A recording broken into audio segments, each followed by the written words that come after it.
বাশার আল আসাদ যে সাহস করেননি তাই করে দেখিয়েছে বিদ্রোহীরা।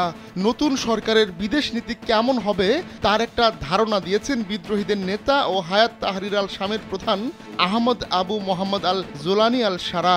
শনিবার বিরোধীদের টিভি চ্যানেল সিরিয়া টিভিকে এক সাক্ষাৎকারে প্রথমবারের মতো এ নিয়ে কথা বলেন তিনি।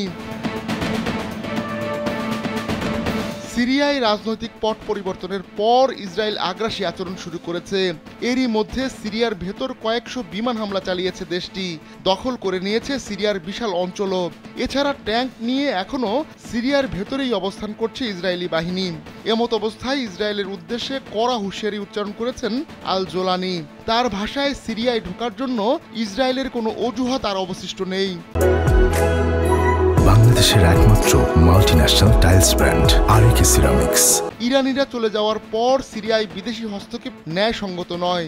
বছরের পর বছর ধরে চলা যুদ্ধ ও সংঘাতের কারণে নতুন কোনো লড়াইয়ে প্রবেশের মতো অবস্থা নেই সিরীয়দের। দেশ পুনর্নির্মাণ ও স্থিতিশীলতা ফিরিয়ে আনাই এখন লক্ষ্য। নতুন করে আর কোনো সংঘাতে জড়াতে চায় না সিরিয়া। সব দেশকে সিরিয়ার সার্বভৌমত্বের প্রতি শ্রদ্ধাশীল হওয়ার আহ্বানও জানিয়েছেন আল জোলানি।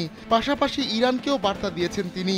ইরানি জনগণের প্রতি তাদের ক্ষোভ নেই বলেও জানান বিদ্রোহীদের এই নেতা, বরং ইরানের নীতির কারণে তাদের দেশের ভারসাম্য নষ্ট হয়েছে বলে দাবি করেন তিনি।